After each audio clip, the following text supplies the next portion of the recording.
Welcome back to WE Just Real, the podcast where we don't interpret scripture, we just read it. Yeah. Exactly as it was written.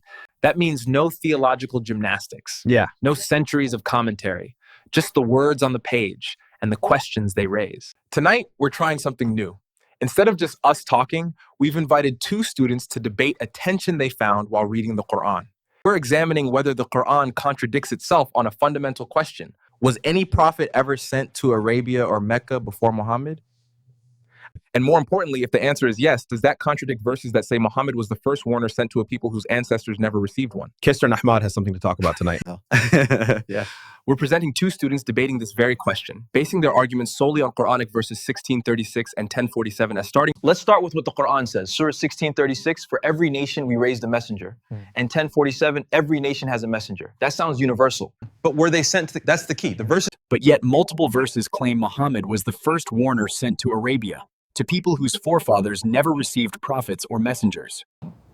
I understand the apparent tension you're identifying, but we need to examine the context of each verse carefully. Surah Al-Qasas 46, Surah Al-Sajdah 3, and Surah Al-Saba 44 All emphasize that no warner had come specifically to the Quraysh tribe or to the Arabs in their recent generational memory. But that's exactly the problem. If Abraham and Ishmael were prophets who built the Kaaba in Mecca, the very heart of Arabia. Look at the fundamental contradiction here. The Quran explicitly states that Abraham and his son Ishmael built the Kaaba. The contradiction only exists if we conflate geography with audience. Abraham and Ishmael built the Kaaba, yes, but their mission wasn't to warn the Arabs of the 7th century. Their prophethood was for their own time, their own people. How can the Quran claim no messenger came to the forefathers of the Arabs?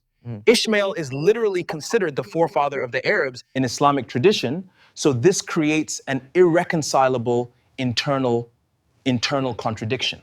Consider Surah Al-Ankabut verses 27. It specifically states that prophethood was placed in the lineage of Isaac and Jacob, which some scholars interpret as indicating that the continuous prophetic tradition went through the Israelite line, not through Ishmael's descendants. That verse actually strengthens my argument. If prophethood was exclusively in Isaac and Jacob's lineage, that directly contradicts the claim that Ishmael was a prophet, and it raises the question of how Muhammad himself could be a prophet if he's from Ishmael's line, not Isaac's, unless we're acknowledging the contradiction within the text itself.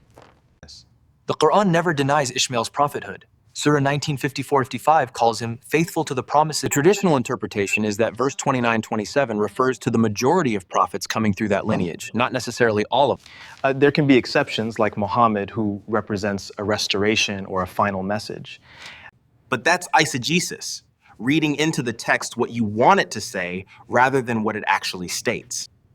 The verses are explicit. Surah 28:46 says Muhammad was sent to a people who had no warner before him. 32:3 warns a people whose forefathers were not warned. Then 34:44 confirms they had received no previous scripture or warner. These are categorical statements that directly conflict with the historical claim that Abraham and Ishmael, both prophets, not only came to Mecca but built the most sacred structure in Islam right there. Perhaps the distinction is between prophets who established lasting communities with transmitted messages, versus prophets whose messages didn't continue through subsequent generations. Maybe Abraham and Ishmael's prophetic activity in Arabia didn't result in a sustained prophetic tradition among the Arabs, so in that functional sense, no continuous warner existed until Muhammad. That's a creative interpretation, but it requires adding significant context that isn't present in the text itself. The verses don't say no continuous warner. Exactly. Yeah. So if no warner came before Muhammad to the Arabs, how do we reconcile that with the Quran's own claim that Abraham and Ishmael built the Kaaba in Mecca? Or no sustained prophetic tradition, they say no warner came to their forefathers, period. If we're truly just reading what's written without interpretation, as the WE Just Read methodology demands, the contradiction stands. The Quran claims both that prophets came to Mecca and built the Kaaba, and that no prophet or warner ever came to the Arabs before Muhammad. Thank you all. And a huge shout out to our student debater. What a powerful exchange. in the Quran, no warner was sent, yet Ibrahim and Ishmael are recognized as prophets, warners in Islam. So the tension isn't really about ironing out the contradiction. It's more about figuring out what the Quran is actually trying to say. And in this case, it still leaves us wondering, Were Ibrahim and Ishmael ever actually sent to Arabia? So what do we do with that? We just read. Well, it's up to you. Figure it out. From us, it's goodbye.